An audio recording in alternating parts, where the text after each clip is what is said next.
अच्छाइयां हैं हम तारीफ करेंगे, बुराइयां हैं उसको इंगित करेंगे। इसलिए जब हम इस धर्म में पैदा हुए हैं तो दूसरे धर्म की बात हम क्यों करें?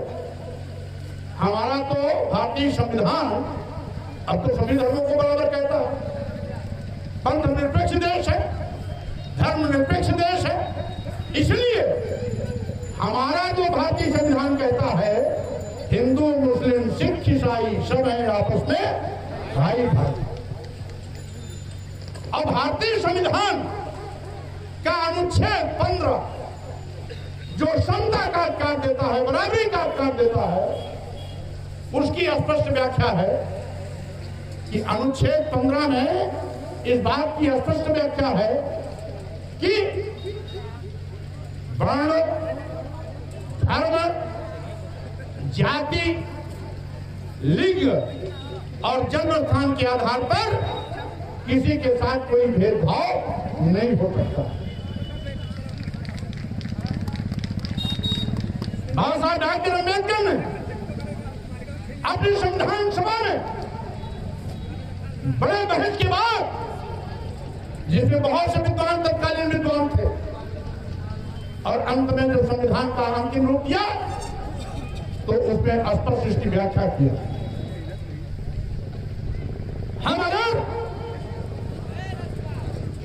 अपने घर में खबरेल में रहते हैं, अगर किसी खबरेल या छप्पर में है तो वो टपकेगा, वो छुएगा, तो हम रहते हैं तो हम ही उसको बनाएंगे, दूसरा नहीं बनाएगा।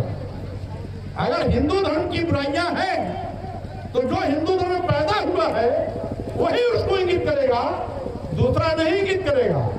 दूसरा इंगित करेगा तो आईपीसी की धाराओं में तो गैर कानूनी हो जाएगा, और कोई उसी धर्म का उस ओर इंगित करता हो तो गैर कानूनी नहीं होगा, ये माननीय उच्च न्यायालय भी कहता है।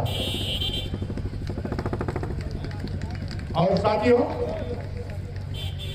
तमाम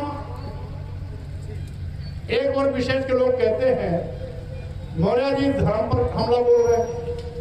अरे काहे को धर्म पे हम हमला बोलेंगे भाई? हम तो उसी धर्म में पैदा हुए थे ना, हम क्यों बोलेंगे? हम सभी धर्मों का सम्मान करते हैं, तो हम तो किसी धर्म में हमला नहीं बोल सकते।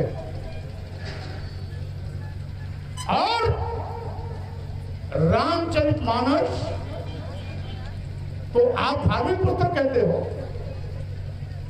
अगर धार्मिक पुस्तक है तो धर्म के नाम पर तो करते ही आप किसी को अपमानित नहीं कर सकते हो।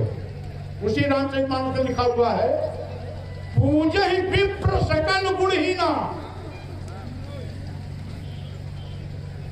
यानी सकल गुणहीना, सभी गुणों से ही। और कहीं कहीं लिखा है पूजे ही विप्र शील गुणहीना,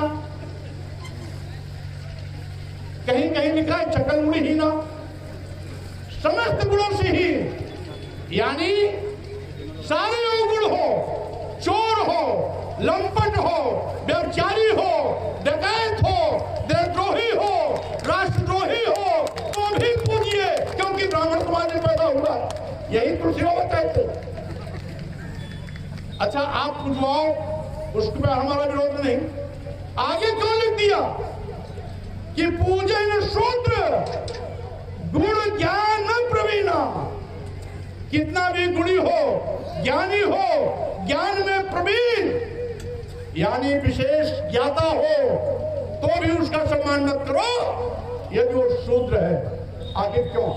शूद्रों के सम्मान में, शूद्रों के सम्मान में, मैदान में। और इसीलिए हमने देखा, यही व्यवस्था के चलते बाबा साहब डॉक्टर अम्बेडकर जिंदगी जाति अपमान के कड़वे घूंट पीने के लिए मजबूर की होते रहे। दुनिया का सबसे बड़ा विद्वान होने का गौरव प्राप्त करने के बाद जब बाबा साहब डॉक्टर अम्बेडकर भारत घूम पर आते हैं तो उनको भी जर्रे जर्रे पर जाति अपमान के कड़वे घूंट पीने पड़ते हैं। जिसके नाते इसी जाति अपमान के कारण व्यथित होकर के बाबा साहब डॉक्टर अम्बेडकर ने कहा था कि मैं हिंदू धर्म में पैदा हो गया, ये मेरे बस में नहीं था, लेकिन मैं हिंदू होकर नहीं मरूंगा, ये मेरे बस में है। और 1956 में यानी संविधान लागू होने के बाद, कानून मंत्री भी बन गए, उसके बाद इसी जाति अपमान से मुक्ति पाने के लिए 10 लाख लोगों के साथ नागपुर की दीक्षा भूमि में बाल धर्म करने का काम किया था। स्वामी प्रसाद मौर्य जिंदाबाद जिंदाबाद जिंदाबाद जिंदाबाद जिंदाबाद। स्वामी प्रसाद मौर्य तुम मत घबराना,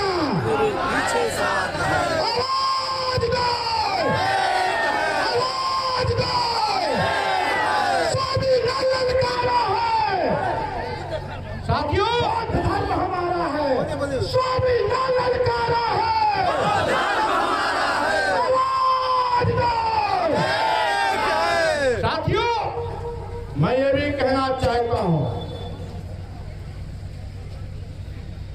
स्वामी प्रसाद मौर्य हमारे नौजवान के भाई की मत घबराना। अरे स्वामी प्रसाद मौर्य से पूरे देश के जितने भी धर्माचार्य हैं तथा कथित धर्म के ठेकेदार हैं, उनके पेट में पानी नहीं पड़ रहा है। लड़ाई है, आगे और लड़ाई है, लड़ाई है, आगे और लड़ाई है। इतना नहीं अमरण होगा, संग्राम महाभीषण हो, इतना नहीं अमरण होगा, संग्राम महाभीषण।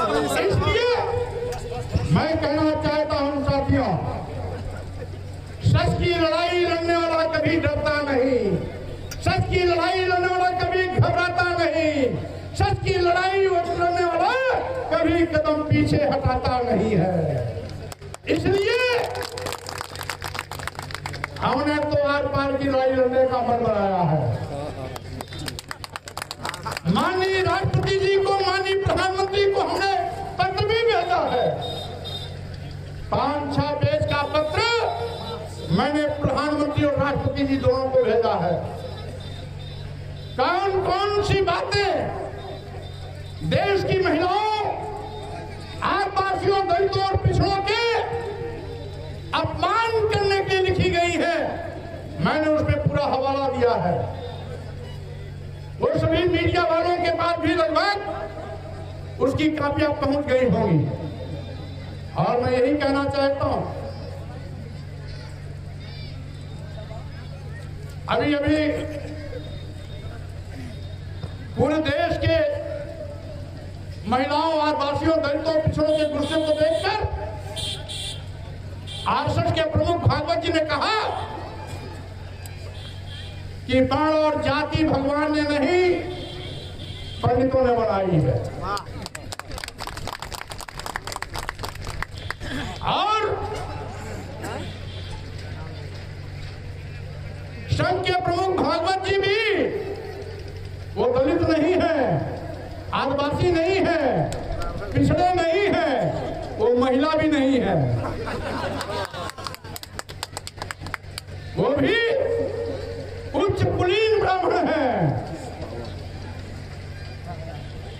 वो भी चित्पावन ब्राह्मण है, उच्च कुलीन ब्राह्मण है। जिस कुल से शंकराचार्य बनते हैं उस कुल वाले ब्राह्मण है। उन्होंने कहा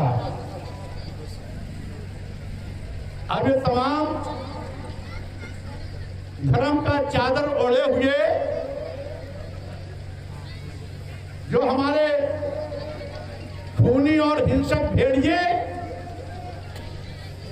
साधु महात्मा धर्माचार्य के रूप में जो स्वामी प्रसाद मौर्य का सिर काटने के लिए 51 लाख 21 लाख की सुपारी दे रहे थे, जो स्वामी प्रसाद मौर्य का जीव काटने के लिए 11 लाख 5 लाख की सुपारी दे रहे थे, जो स्वामी प्रसाद मौर्य का हाथ काटने, कान काटने, नाक काटने की बात कर रहे थे, अब भागवत जी बोल दिए तो उनका क्यों नहीं काटने की बात कर रहे हो?